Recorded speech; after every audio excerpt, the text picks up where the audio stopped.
All right. Hello, everyone. Today I wanted to make a little video talking about something that I'm setting out to do later in the year that for me is probably going to be my biggest challenge in triathlon.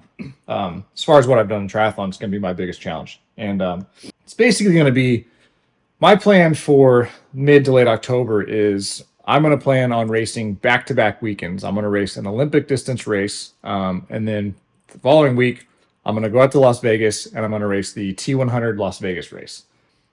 Typically, for me, just kind of the way my season has played out and what I've done the past few years is San Diego has a really good local triathlon series that runs Olympic distance and sprint distance races that I always run. It races May through October. Um, one race a month. And then I've always done a 70.3, the Indian Wells 70.3 in December. And that's kind of been how I've raced my season. Sometimes I'll do some early season cycling only races, but I haven't really done that recently. So that's kind of been what I've done. And this year I was inspired by Sam Long. If you follow Pro Triathlon at all, Sam Long, big name, big popular guy.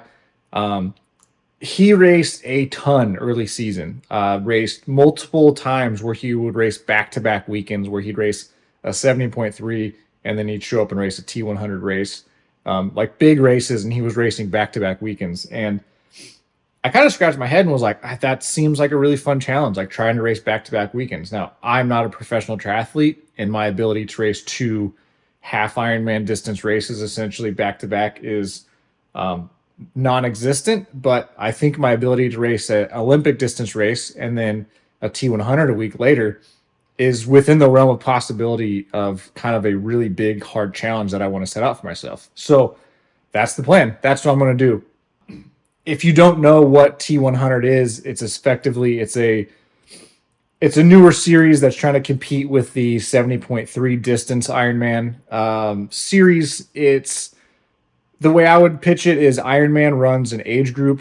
They host an age group event and also have a pros race. T100, I would say, is doing the opposite, and they are a pro triathlon series that also has age groupers. Now, the distance is 100 kilometers, so the total distance is 62 miles. So it's just shy of an actual half Ironman, but it's similar enough that that's kind of the training for me. The training's the same. It's a 2K swim, so the swim is actually a touch longer than a half Ironman.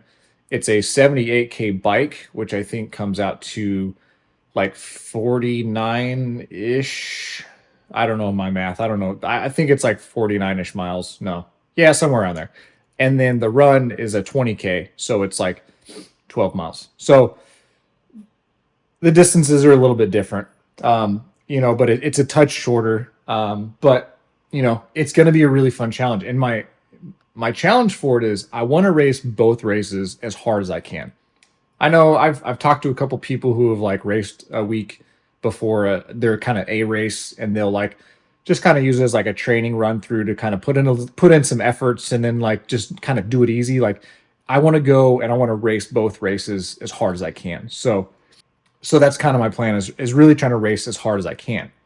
I'm going to hop on the trainer here, and then I'll kind of run through just a little bit of how I've been preparing and kind of things I've changed in my training. And then, fill you in along the way as this training happens. And then I'm going to do a big kind of breakdown video of when I actually do the races, and you guys can follow along with the training. So let's hop on the trainer. Let's go.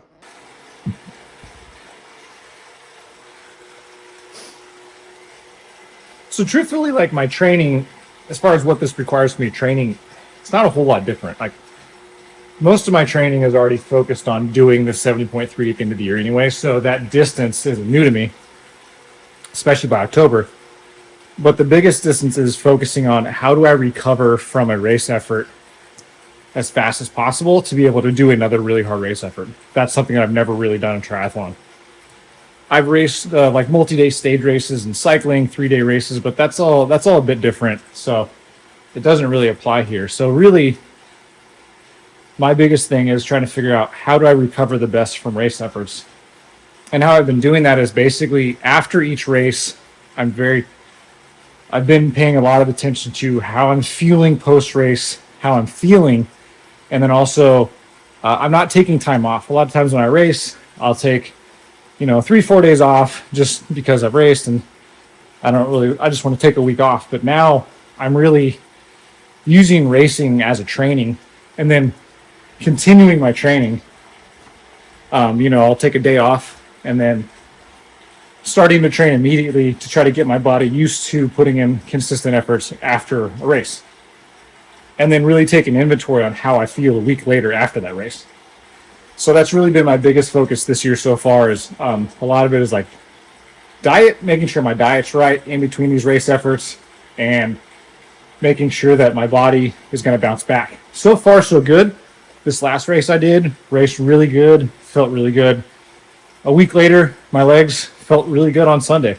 They definitely weren't perfect, but they were good, so we're getting there. But as far as like training load, that's kind of what we've been doing, is just trying to focus on recovery, diet, all those things post-race, and hopefully they pay off. So that's all I got for you today. Kind of a little update video.